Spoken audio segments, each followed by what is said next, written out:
Quelle est la véritable histoire du Graal?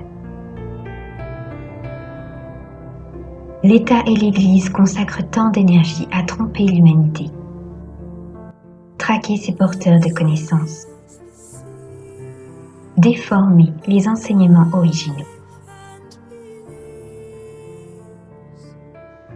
Pourquoi tant d'acharnement à désinformer et masquer la vérité? Que peut-on apprendre de si important qui puisse justifier des siècles de génocide et de persécution?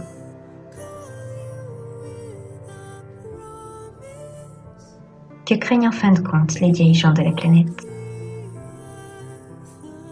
Le secret révélé pourrait-il en effet entraîner des changements si profonds que le gouvernement en place perdrait toute autorité?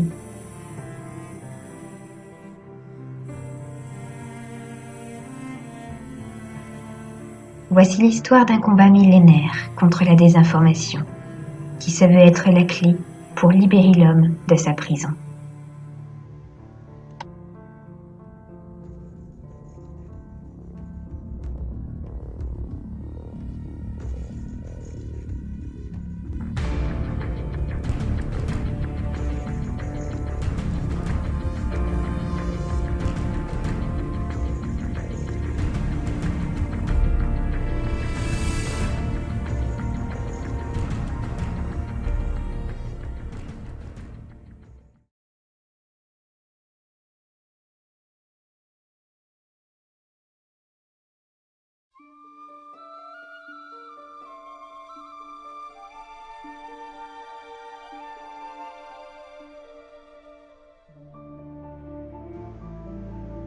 Il y a 560 000 ans, les premiers humains de Tara possédaient la génétique originelle à 12 brins d'ADN. Ils avaient des facultés extrasensorielles bien plus larges qu'aujourd'hui, avec un champ de conscience développé.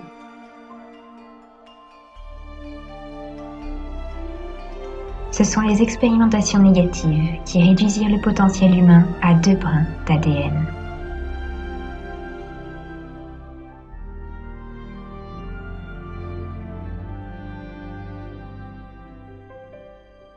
Aujourd'hui, même si nous naissons avec 2 ou 3 brins d'ADN, nous possédons encore 12 brins encodés sous forme de sous-brins dormants. Et ces brins peuvent être réactivés. C'est ce que les factions au pouvoir tentent de cacher.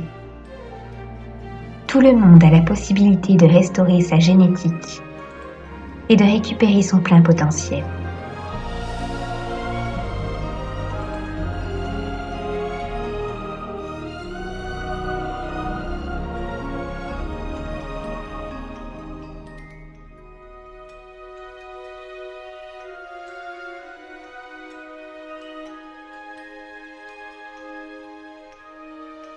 Il y avait parmi les premiers humains certains êtres qui possédaient une génétique plus poussée, pouvant aller jusqu'à 48 brins d'ADN. Grâce à ces brins supplémentaires, ils avaient la possibilité d'accéder au plan de conscience supérieur, faisant d'eux les intermédiaires principaux avec le monde énergétique non densifié.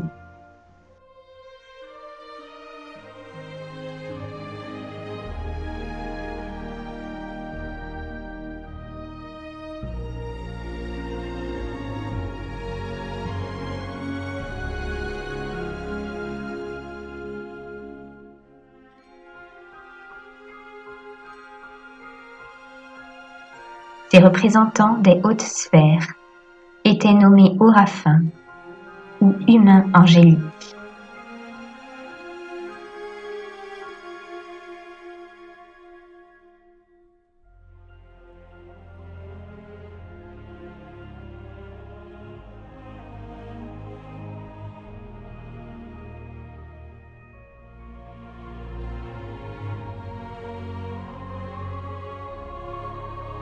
Le Graal symbolise la coupe utérine des femmes Oraphins, depuis laquelle un enfant angélique pouvait naître.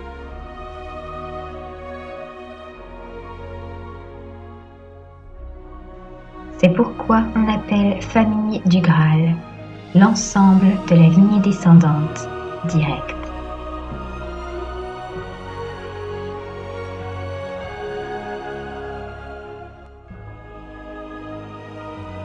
Aujourd'hui, les descendants Aurafins qui sont incarnés sur Terre possèdent une génétique similaire qui donne accès au plan supérieur lorsque suffisamment de brins sont réactivés, ce qui leur donne la possibilité de sortir hors de la matrice temporelle, en dehors du temps. Ils apportent des enseignements sacrés qui aident l'humanité à se libérer par la connaissance et l'élargissement de conscience. C'est pourquoi les dirigeants de la planète cherchent à les supprimer. L'histoire entière est marquée de nombreux génocides successifs. La fameuse quête du Graal est un piège développé par les factions négatives pour plonger les descendants christiques dans des dettes karmiques. Le Graal n'est pas un trésor matériel. Ce n'est pas une coupe en or à posséder, et encore moins une raison pour répandre la mort et la destruction en chemin. L'accumulation de karma négatif, selon les lois de cet univers, doit être rééquilibrée avec du karma positif. En toute connaissance de cause, beaucoup d'hommes se retrouvaient piégés dans des réincarnations forcées, guidés par des êtres de fausse lumière qui les manipulaient pour les perdre dans la folie. Prêchant de douces paroles tout en resserrant les taux.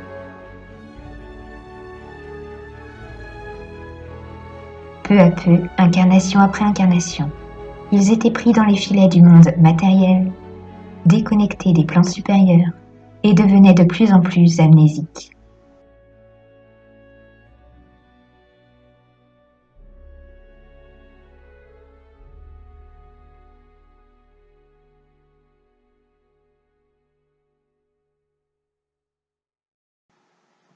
Les Templiers existaient bien avant les croisades. Ils ne portaient ni armes, ni côte de mailles. Ils étaient les gardiens du temple de l'intraterre,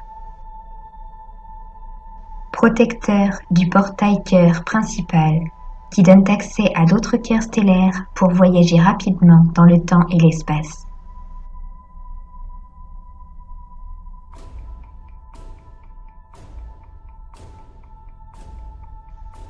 Les Templiers possédaient une parfaite connaissance des grilles électromagnétiques qui structurent la planète. De par leur génétique commune, ils utilisaient leur propre champ électromagnétique corporel pour agir comme des aiguilles d'acupuncture tout autour du globe, harmonisant les lieux, le climat et la température.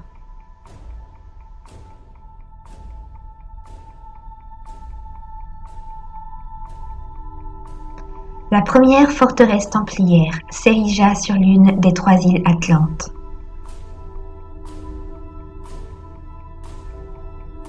Les Templiers qui y siégeaient étaient des Anu, qui avaient été bannis par le résident Anunnaki de l'intraterre et interdits d'accès au temple souterrain.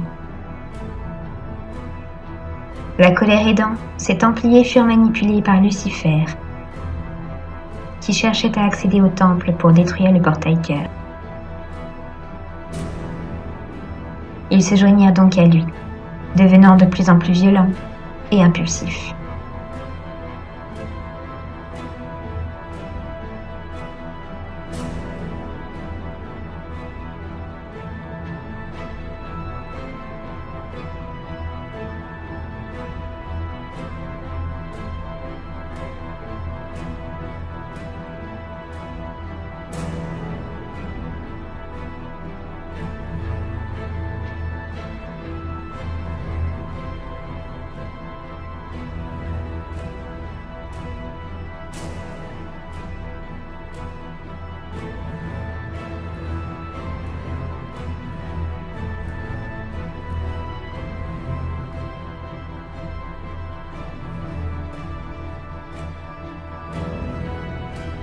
Malgré la prise des souterrains réussie, ils se trouvèrent démunis face au bouclier de protection du portail, qui resta intact.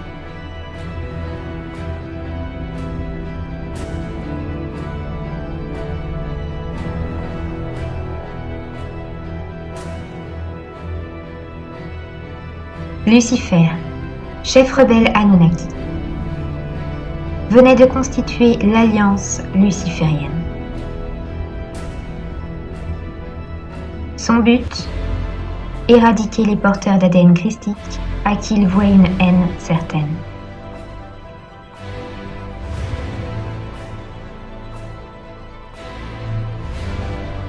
L'une après l'autre, les lignées christiques furent pourchassées et persécutées. Leurs enseignements étaient constamment souillés, détruits, brûlés et déformés par la rébellion Anunnaki.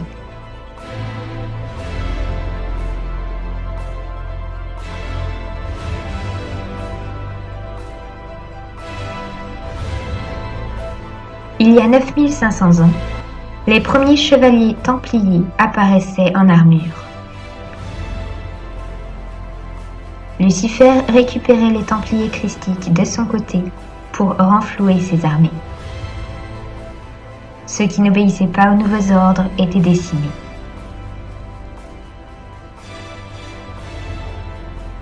Toute la lignée templière qui ne se soumettait pas fut traquée et assassinée pour sa génétique. Les survivants se faisant de plus en plus rares. Le génocide se poursuivit dans le monde entier, principalement autour de la mer Morte.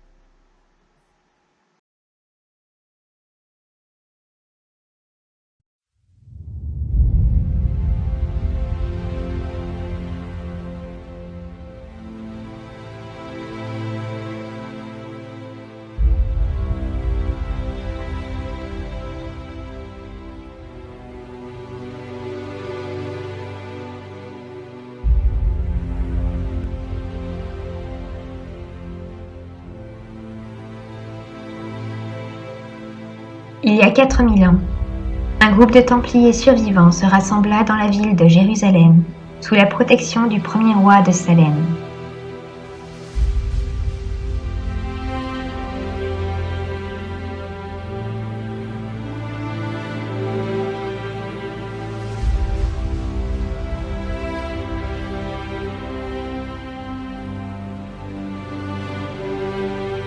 Ils durent affronter leurs confrères chevaliers templiers, envoyés en croisade pour les exterminer.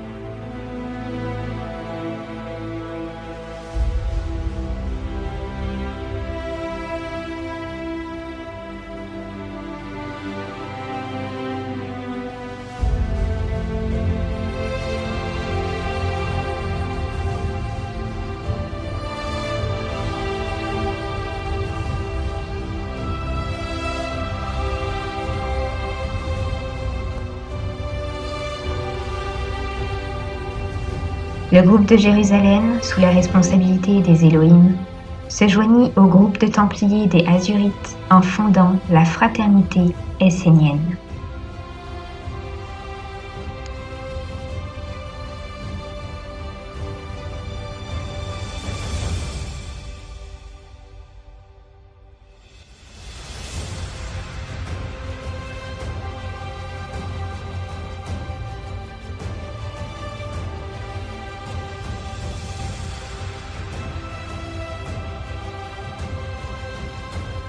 Afin de réunir les Templiers entre eux, dispersés autour du globe, détournés de leur mission ou en conflit perpétuel avec leurs confrères, Yeshua vint s'incarner sur terre.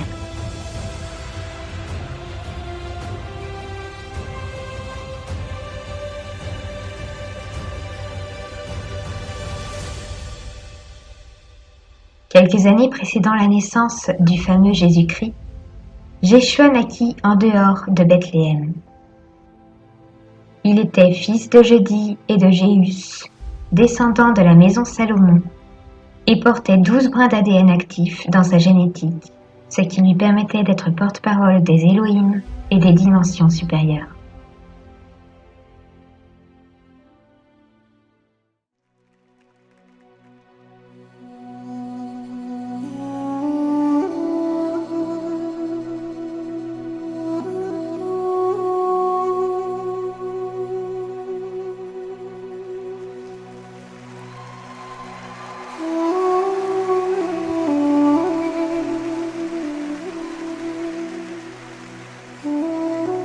Jéshua consacra les premières années de sa vie à étudier entre la Perse et l'Inde.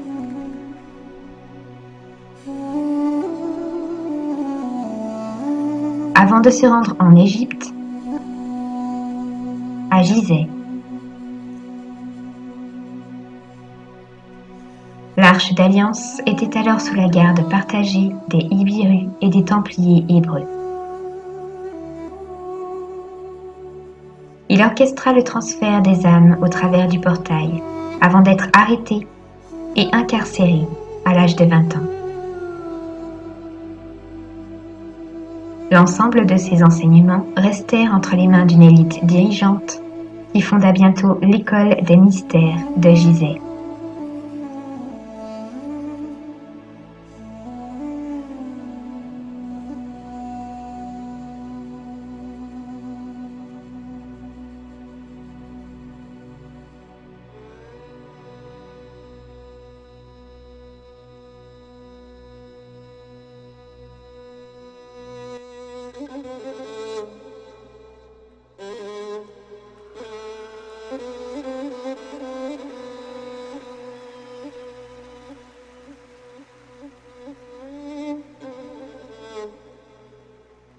Afin de multiplier la génétique christique chez les hommes et d'activer les souverains endormis, 6 femmes différentes furent sélectionnées pour porter l'un de ces enfants.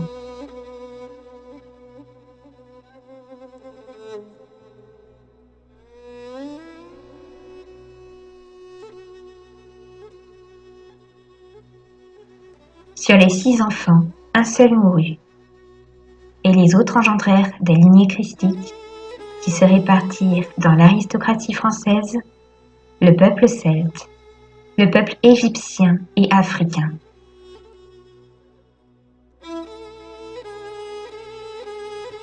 Jéshua finit par ascensionner en dehors de la terre à l'âge de 39 ans, à travers le portail arc de Palais d'Or.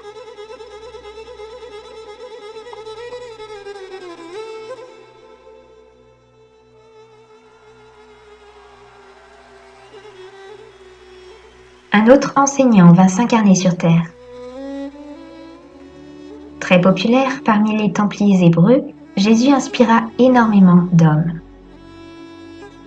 Puisque la population n'était alors pas en mesure de comprendre l'intervention des races extraterrestres, il fut dit que sa mère Marie était vierge, et l'identité néphilim de son père resta secrète.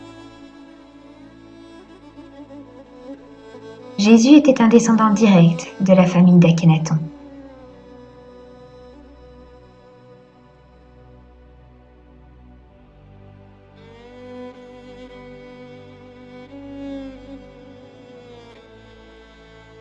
Il commença par voyager au Népal, en Grèce, en Syrie, en Perse. Ses enseignements firent le tour du monde grâce au travail de ses disciples qui œuvraient à ses côtés. Mais ils furent également les plus déformés par l'Église romaine. Ceux que l'on appelle disciples de Jésus étaient des anciens Templiers de Tara, qui travaillaient déjà sur les grilles terrestres il y a plus de 550 000 ans. L'équipe avait été constituée par la Confédération de Ra. Elle agissait sous la supervision du Haut Conseil lyrien-syrien.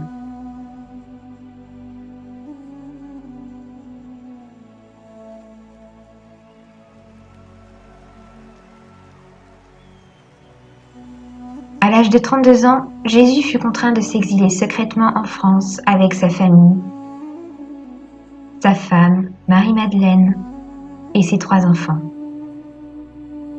Car la perspective d'un assassinat collectif devenait trop risquée. La génétique christique de sa lignée devait absolument survivre aux générations futures pour que l'ascension actuelle puisse avoir lieu.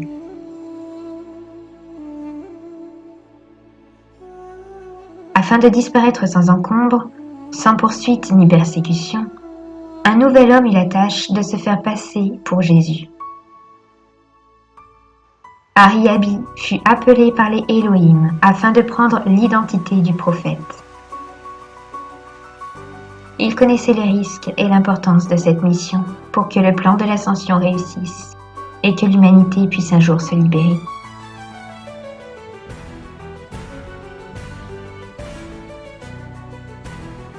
La tournure des événements vira à l'excès.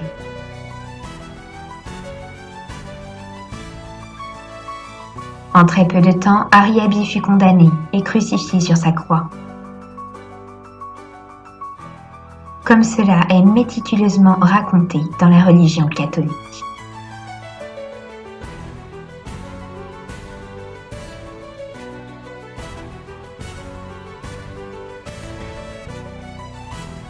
Les Elohim usèrent d'un hologramme pour faire croire en sa résurrection, tandis qu'il récupérait son corps afin de le soigner.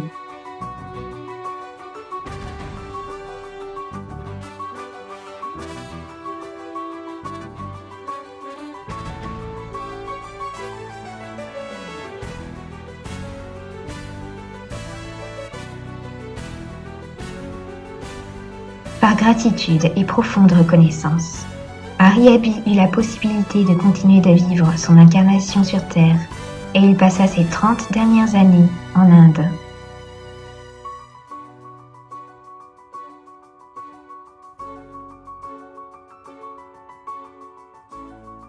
De son côté, Jésus prospéra auprès de sa femme et de ses 3 enfants.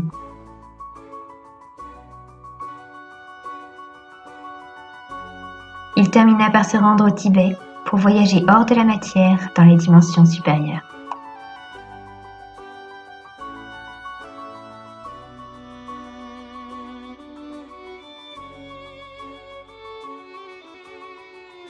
L'histoire de Jésus est devenue depuis la fondation principale des croyances juives et chrétiennes.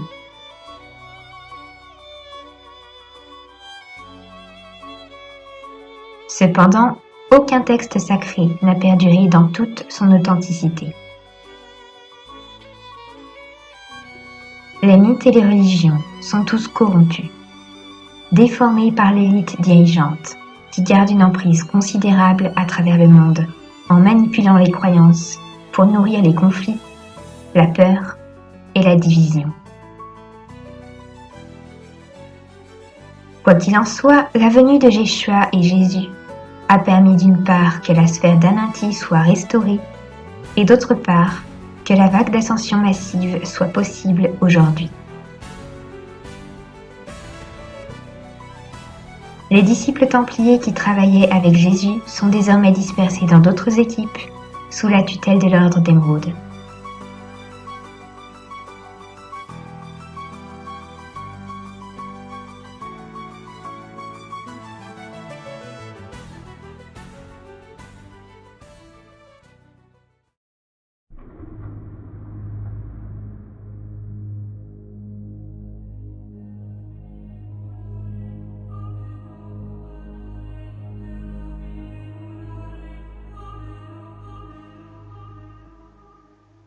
À nouveau, les factions dirigeantes virent l'ADN christique multiplié au sein de la population. Ils mirent au point de nouvelles stratégies et pactisèrent avec Satan pour garder le contrôle des hommes. Satan aux commandes, l'Église romaine prit énormément de pouvoir.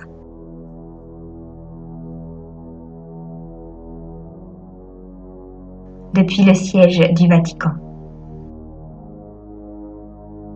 En Occident, la gouvernance était désormais partagée entre l'Église et la couronne, dans laquelle régnaient les familles Illuminati, qui servaient de marionnettes au groupe draco-reptilien négatif.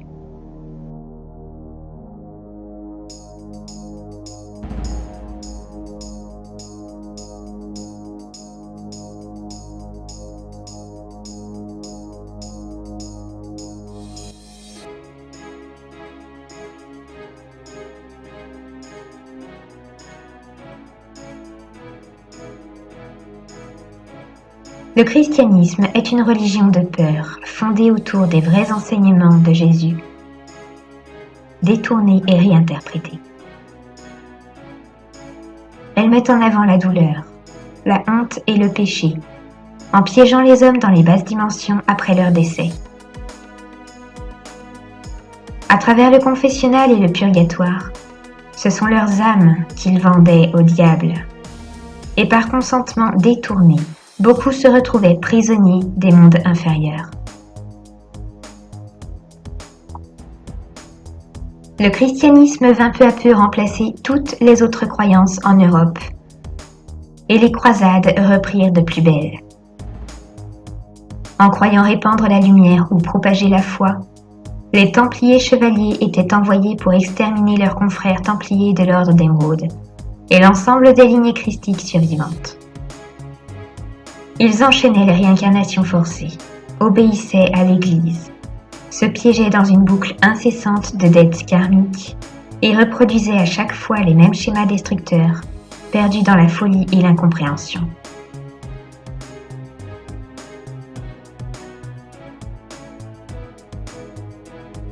Aucune guerre n'est sainte. Prendre les armes n'apporte que douleur et destruction. C'est le jeu de Satan.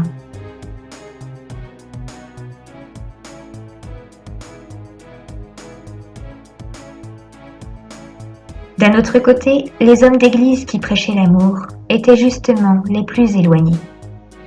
Ils n'en connaissaient pas le sens. Ils détruisaient l'union sacrée, démonisaient la femme, s'interdisaient de vivre.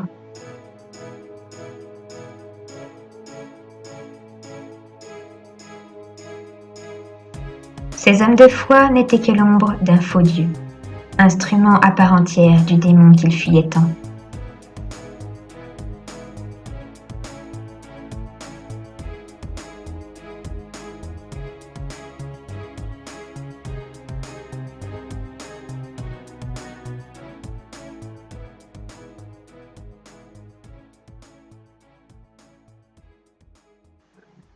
Surnommés les parfaits, le terme cathare est dérivé du grec ancien katharos, qui signifie pur. Les cathares sont les descendants de Jésus et Marie-Madeleine.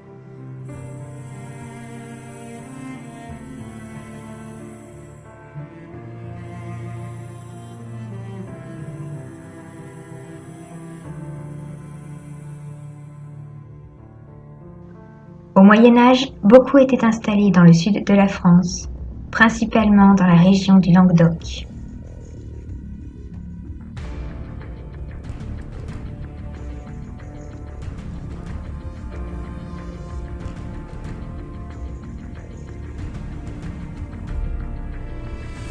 Ils furent victimes d'une redoutable campagne religieuse et militaire de la part de l'État et de l'Église, qui les condamnèrent au bûcher.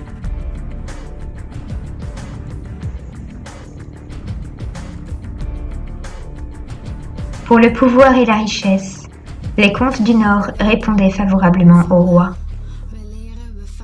Bataillant sous ses ordres l'année estivale pour se reposer l'hiver, livrant les forteresses conquises et reprenant les armes au printemps.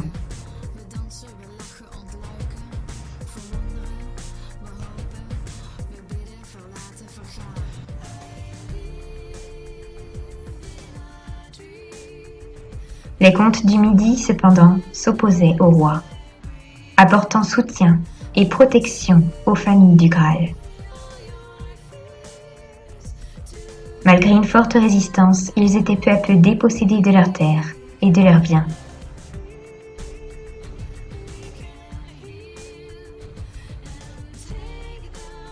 Pour la lumière et la foi, les prêtres dénonçaient les hérétiques pour qu'ils soient jugés par leurs supérieurs ecclésiastiques.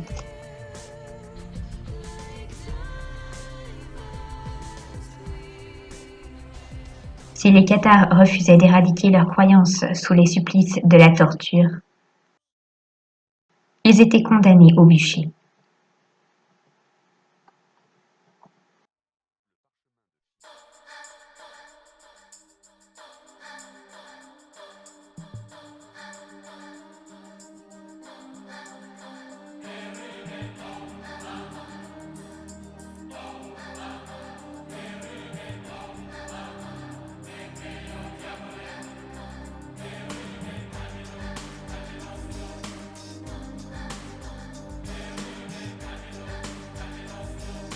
Les siècles passant et la période d'ascension actuelle approchant à grands pas, l'Église de Rome prit les opérations en main en se chargeant d'éradiquer tous les derniers cathares clandestins. Sous ordre du pape, les Templiers de l'Église livrèrent une nouvelle guerre sainte contre leurs confrères. Les cathares fuyèrent les villages pour échapper à la mort.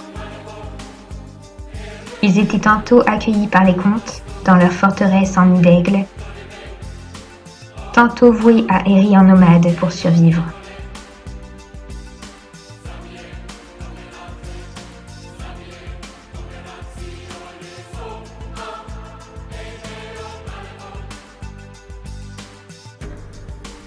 Ne distinguant pas les catholiques des cathares, les croisés massacrèrent tout le monde, habitants et simples chrétiens compris.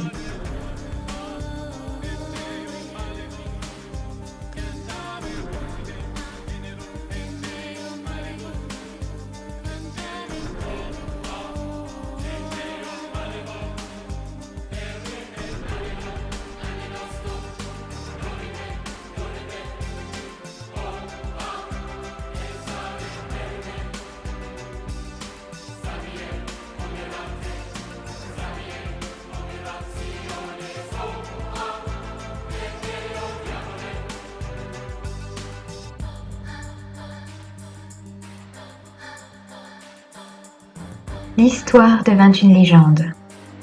La légende devint un mythe.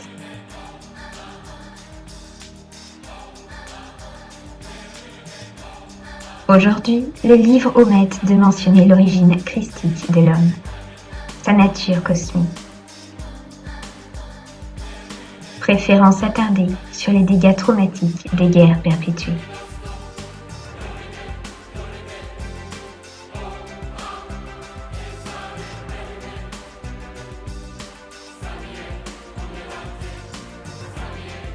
Les véritables textes de connaissances sacrées furent de tout temps détruits, pillés et brûlés, quelle que soit l'époque.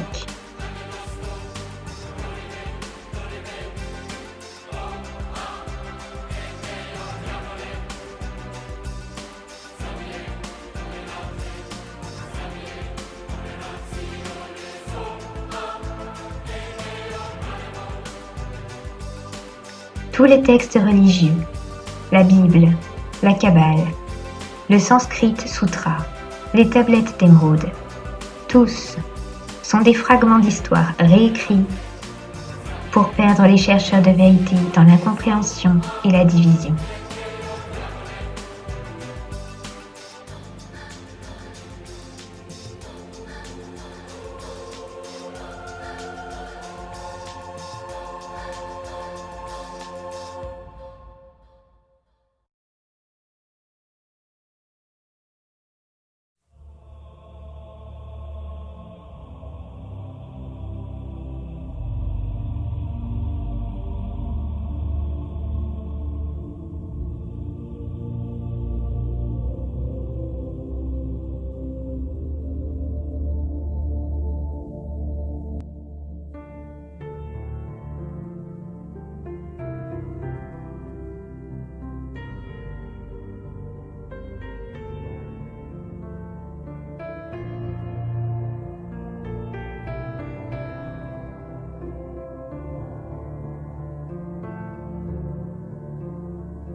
Merci à tous les porteurs de connaissances qui ont résisté dignement à la traque, à tous les protecteurs christiques qui ont consacré des vies à défendre la justice et l'amour. Merci à tous les hommes qui ont survécu aux programmations de la société, à tous ceux qui travaillent chaque jour pour retrouver leur pleine intégrité et souveraineté. Et enfin, merci à tous les êtres venus d'ailleurs pour assister la Terre à ascensionner et libérer l'homme de l'emprise de ses dirigeants.